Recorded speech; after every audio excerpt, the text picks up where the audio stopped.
You alright, mate? You want a discount? I'm Shao, a rapper, manga author, and occasional ninja. I'm a huge fan of Japanese anime and manga, food and culture. So I'm traveling the country to show you what Japan is like post-pandemic. Things to do, see, and eat. Don't eat that though. So that hopefully you'll venture outside of the capital and see some of the things this amazing country really has to offer. Welcome to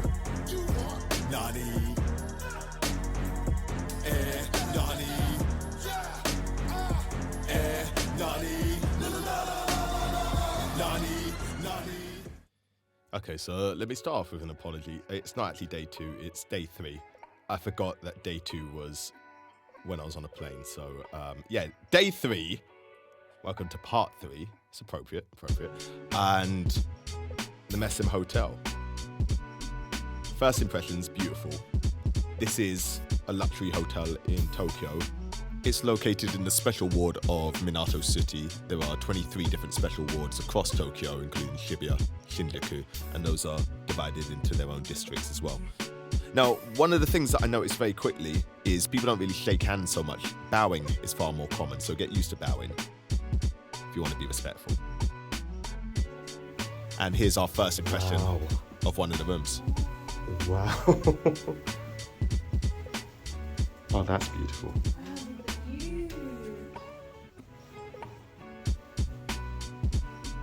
I absolutely loved the view here. Oh my gosh. Yeah, I agree with you. This is incredible. There's nothing to see here, just a grown man struggling to open the door. You know what, I'll come back. So the Mesm Hotel has 265 rooms across floors 17 to 26. It's really well placed if you just want to get out and explore Tokyo as well. Amazing. This is incredible. Whoa. Oh look, see, I made it outside. The local area is nice. I did a little bit of exploration in the local area, but Welcome to Tokyo. really it's all about jumping on a train, heading over to Shinjuku, Shibuya, and the like.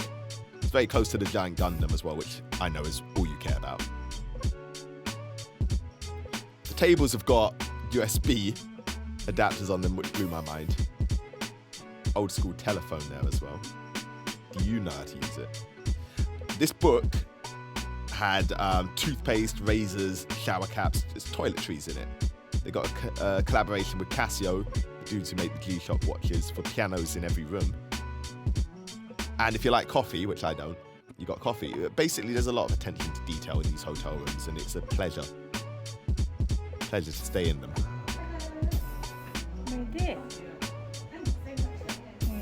ライトをコントロールできます。そして、すべて。はい。オン、オフ。かっこいいですね。I mean, they got a friggin' tablet to control the lights. You can learn to play the piano on it as well.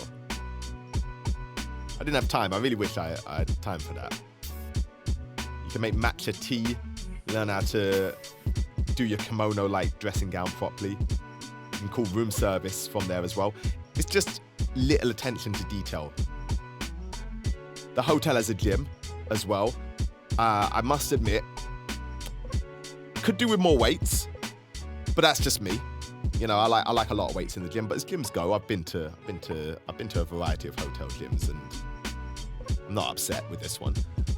They've also got I guess, this private lounge-like area. It's an additional cost if you want to use this. Probably good for meetings and things like that. I assume the food and drinks in there and the alcohol is complimentary. Kind of lost on me because I don't really drink. I like my water. But another nice space if you want to consider it. For me, it's all about the view. But anyway, if you're interested, per night you're looking at 56,925 yen, which I know sounds like a lot, and it always blows my mind when we start talking about thousands, but this is yen. Translated to pounds, it's about 393 pounds per night. And especially just after the pandemic, this is still a very new hotel for international guests, and it's beautiful. They've got collaborations with local and Japanese designers, just available throughout the hotel as well. It's just a luxury experience through and through, I'd say.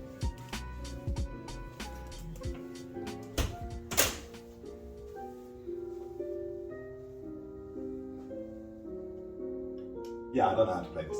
Anyway, and you know, it's not too cold despite being January. I believe maybe 10 degrees or so. We're going to check out that park later on. Privacy in case you want to enjoy yourself in the shower.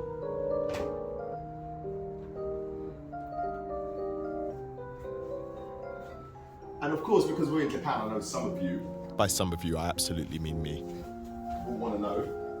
We do have the magic toilets. Look, I'm going to be real with you. Japanese toilets are incredible. If you've never tried one, you're missing out. Anyway, more on those in a later episode. So now that we're in the hotel, there's a couple of things I just wanted to talk about and highlight. A couple essentials for a trip like this. First of all, the Japan Rail Pass. Really, really integral if you want to be traveling around Japan and not just staying in one place. This pass will essentially give you, well, not free because you've paid for the ticket, but unlimited travel on the vast majority of Japan's rail services. Now, there are caveats involved with that. For instance, in Tokyo, you can't use some of the local lines, same with Osaka. So do check the website, the Japan Rail Pass website, for specifics. But if you are looking to travel across Japan and see a lot, then this rail pass would be the way to do it. It's not cheap, and I will put the price in the video, but overall, it's going to save you money if you're traveling around a lot. So it's definitely worth having for that reason. I'm not filming the whole ticket because there's a serial number on here, and I'm not really sure if I'm meant to show the serial number. I don't know if that's meant to be a thing that you keep to yourself. So it's not. Do forgive me on that. Secondly, this absolute godsend, lifesaver, all of that. How do I turn you on? There we go. So this is pocket Wi-Fi, and last time I came to Japan, this thing was huge. Now it's like a mobile phone. I was really surprised. Effectively, it does what it says on the tin. It gives you mobile Wi-Fi in your pocket wherever you go, so you can just travel around and always be connected to the internet.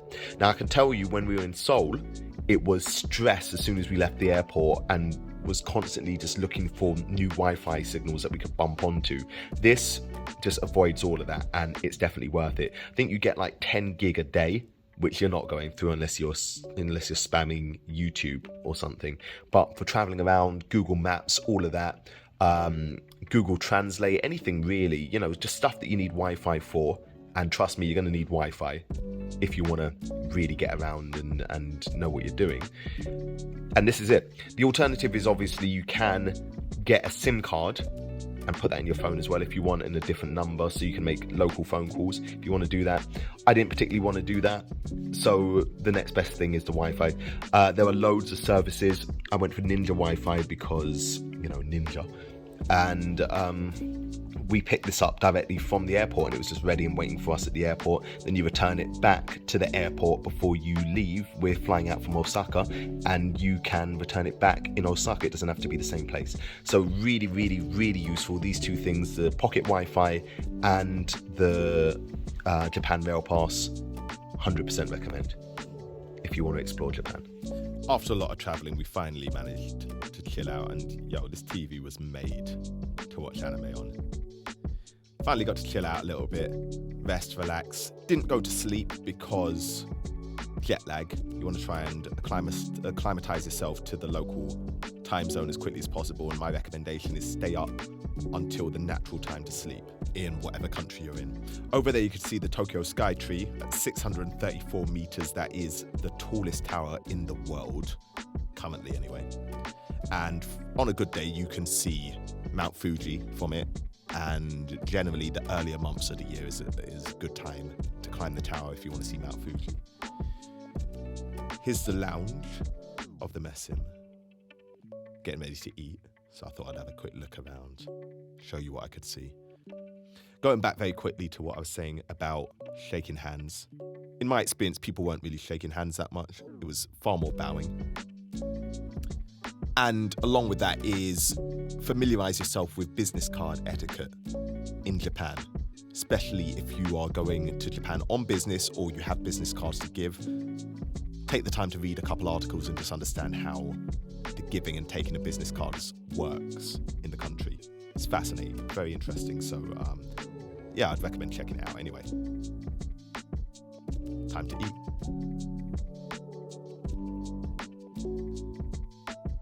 So there's some really, really cool cocktails. Again, at the Mesm. Specialist and signature cocktails. Kind of lost on me because I don't really drink alcohol, but I got this one. It was in a flower pot. Tasted really nice. My wife got a different one, which I'll show you in a minute. This soup was cool. It was actually hot. It was hot soup, I'm lying.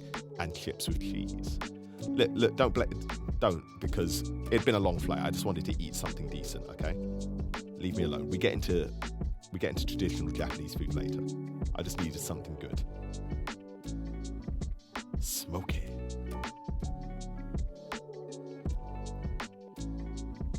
All this for a drink, by the way. This is luxury. This is luxury. If you want to experience luxury, Mesm. Come on.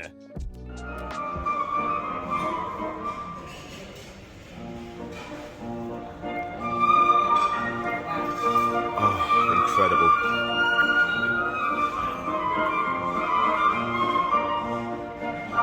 Flipping love this song. They have live music during the evenings as well. This time we were lucky to experience this. Had my first taste of Wagyu beef as well. It was soft, And it really set me up for getting excited to try Kobe beef in Kobe as well, so. Whew.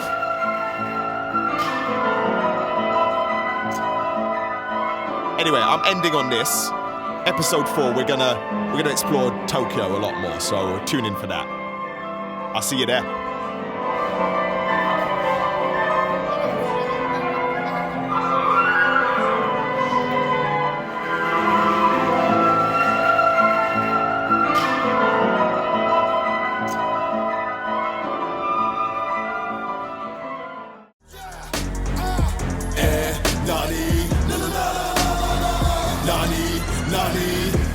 Konnichiwa, guan. They don't understand the slang that I'm on. I don't give a damn, just bend the Nihon. When it's hammer time, Shao turn into Shao Kahn. Done it, naze, nani. They don't have a